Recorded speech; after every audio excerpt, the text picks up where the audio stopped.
not a lot of crunch time minutes for you guys this year. What did you kind of learn about yourselves over the last 5 minutes of that game? Yeah, I thought that tonight we ran up on a team that just really out executed us down the stretch. They made plays when it mattered most. We got kind of loose with the ball and key possessions, a couple of turnovers here and there. But outside of that, I think we just needed to be more mindful of the details in those final few minutes and try to execute a little bit better.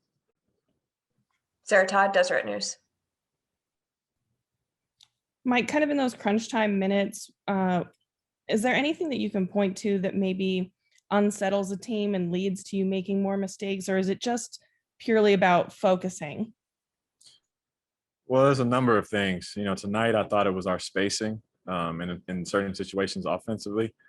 We had guys, driving into, crowded lanes and they were making great plays on the ball and tipping balls out and taking charges and things like that. And we just have to be, better space, stronger with the ball in those situations, and defensively, just continue to communicate. They kind of milked a few plays down the stretch, and Jimmy Butler, and Dragic got going a little bit. So, we just need to be better communicating on the defensive end. Eric Walden, Salt Lake Tribune. Mike, you and Quinn both mentioned kind of the fact that little details went wrong, whether it was the spacing or the breakdowns in certain situations that need to be more precise. What kind of leads to that? Was Miami doing anything differently defensively that kind of forced you guys into that, or is that just kind of lack of attention to details? We knew Miami was going to come out the way they did defensively. They switched a lot of our actions, and teams have done that throughout the year, and we've adjusted and we've made plays around it. So you give them credit, but we also have a huge amount of control to be able to dictate those situations. And tonight, whether it was us not running to the corner or just sacrificing for each other, getting to space, we weren't able to create lanes for guys to drive and make those extra plays and extra passes, and kind of got us off, out of our rhythm.